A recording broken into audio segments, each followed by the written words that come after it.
Brilliance Audio presents the unabridged recording of The Honest Spy by Andreas Kollender. Translated by Steve Anderson. Performed by Malcolm Hillgartner.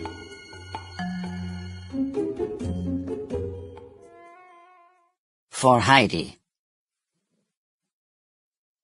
You realize that you might be willing to accept any risks, and it doesn't matter what the outcome is. Edward Snowden. Prologue. Hit me in the heart. Berlin, 1944.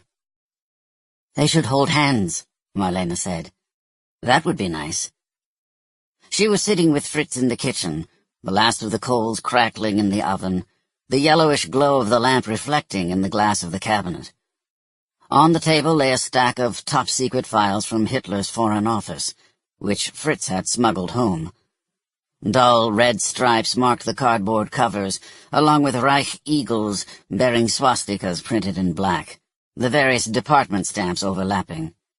He and Marlene would transcribe the most significant information onto thin paper, and tomorrow Fritz would take the files back to his office at the ministry and deliver them to the burn barrels as ordered. Marlene drew up a little sketch. "Take a look," she said. "Like someone's watching us from above," Fritz said. Marlene's two stick figures were sitting at opposite corners of a table. One of her figures had a hint of breasts. The figures each had paper and held a pencil in their right hand so that they could interlace the fingers of their left hands as they wrote. "Nice," Fritz said. "Let's do it that way."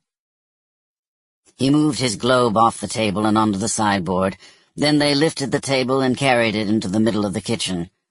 They pushed the chairs over just as Marlene had drawn them, sat down, reached out their left hands, and formed a tiny mountain range of fingers.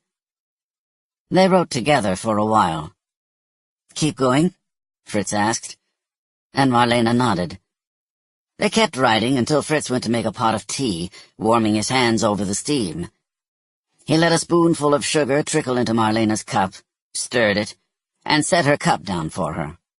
He wrapped his arms around her from behind and whispered for a kiss.